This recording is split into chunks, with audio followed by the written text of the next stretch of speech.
kita tanya ke isu yang lain. Ini berkaitan dengan Kembang juga. Silakan. Jawa Barat ini potensi pariwisatanya sangat luar biasa. Nah, oleh karena itu industri dan ekonomi kreatif itu harus digali di masa yang akan datang. Bagaimana strategi pengembangannya?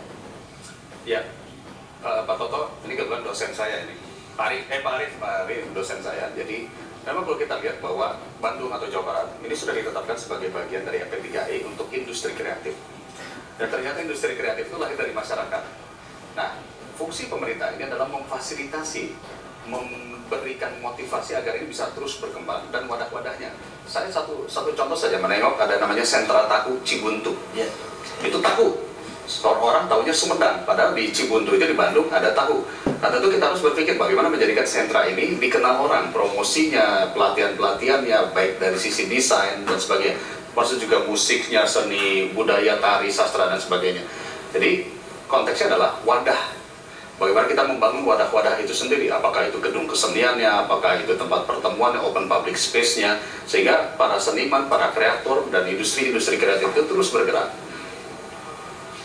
Kalau dipandang bahwa industri kreatif itu adalah menjadi sesuatu bagi Jawa Barat, tentunya kita harus bisa melihat potensi-potensi itu juga bisa mengakibatkan hal-hal yang negatif. Misalnya ada penciplakan dan lain sebagainya. Ini juga harus menjadi suatu perhatian tersendiri oleh pasangan ini. Bagaimana ini? Dan kita bisa melihat sendiri potensi-potensi ini juga justru diambil oleh negara atau bangsa lain. Betul sekali Mas Ari, dan oleh karena itu kita harus punya satu program mengenai hak cipta, hak akan kekayaan intelektual. Sebenarnya program itu sudah ada di Kementerian Kehakiman dan provinsi juga memberikan support dan dukungan seperti itu. Bagaimana wayang golek harus kita pertahankan, bagaimana kujang harus kita keep, dan ini menjadi hak kekayaan intelektual kita, dan masih banyak lagi yang lainnya, tema batik dan yang lain. Tapi intinya di situ adalah bagaimana nanti ke depan ini kita harus membuat unggulan-unggulan ikoniknya Jawa Barat, dan promosi itu harus dilakukan juga oleh kita, oleh pemerintah. Kita bantu mempromosikannya sehingga yang tampil itu tadi saya katakan adalah promosi Tahu Cibuntu, promosi Kawah Putih, promosi daerah-daerah pariwisata, atau juga mungkin wayang goleknya, sintrennya, kemudian juga jaipongan, ini yang justru harus kita promosikan juga. Oke, lanjut. Ya, saya mungkin akan sedikit masuk ke core issue ya. Saya pikir tetap saya ingin melihat Kang Dede ini bagian dari incumbent, biar bagaimanapun. Dan mungkin sedikit bisa dibuka. Ada beberapa janji politik dari HD yang kalau tidak salah ada sekitar 24 yang itu sempat menjadi kontrak politik, sempat itu ada di dunia maya, itu dibuka. Ada misalnya ada tiga hal yang sempat menjadi indikator 3 tahun akan selesai. Pertama misalnya masalah 1 juta lapangan kerja dalam 3 tahun dengan anggaran 209 per tahun, lalu kemudian juga membangun irigasi dan jalan dengan anggaran 209 per tahun, dan kemudian juga revitalisasi posyandu dan membangun posyandu 50 miliar per tahun alokasinya. Ini perdebatan yang selalu menarik ya, di kalangan akademisi itu sering dikatakan tidak tercapai. Misalnya angka pengangguran dilihat dari janji 1 juta, kalau memang betul tercapai, angka pengangguran akan jauh di bawah 10%. Tetapi klaim dari incumbent setahu saya bahkan dikatakan 2 tahun 4 bulan itu sudah terjadi. Nah, saya ingin apakah secara objektif apakah memang ini terjadi? Kebetulan dua-duanya bapak-bapak di sini adalah orang yang ada di dalam.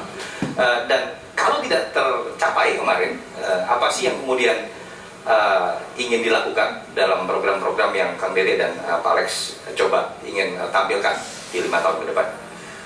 Saya persilakan Pak Dede. Baik. Ya, memang ada beberapa hal yang mungkin belum optimum. Jadi klaim ini betul atau tidak gitu mungkin? Ya, ada beberapa hal, ya karena memang seperti kaitan dengan kemiskinan tadi. Kemiskinan ini erat kaitannya juga bukan dengan Jawa Barat saja, tapi juga dengan luar Jawa Barat. Urbanisasi ke Jawa Barat ini cukup tinggi, bukan pertumbuhan penduduk di Jawa Barat itu cukup tinggi. Ya, urbanisasinya yang besar dari imigrasi dari daerah lain masuk ke Jawa Barat, seperti ya dari wilayah timur maupun dari barat. Ya, di DKI mungkin larinya juga ke Jawa Barat, banyak pada tinggal di Jawa Barat. Salah satu mungkin itu yang membuat tidak optimal atau belum optimal. Kaitan juga alokasi anggaran. Alokasi anggaran kita tidak bisa menentukan sendiri, dan tentu harus bersama-sama dengan legislatif. Dan tentu ya bukan hal yang mudah untuk menentukan harus sekian, tapi juga perlu effort ya, betul-betul programnya itu bisa diterima oleh. Poin kedua berarti kalau saya boleh tangkap, tolong dikoreksi kalau saya salah ya, tidak tercapai karena mungkin fungsi komunikasi dari seorang gubernur termasuk dalam hal mengeluarkan anggaran, menyetujui anggaran dalam dan minta persetujuan DPRD selama ini gagal, mungkin begitu ya. Masuk Ada beberapa yang mungkin tidak pas. Oke. Sampai ini menambahkan? Ya mungkin begini saja, Mas Toto.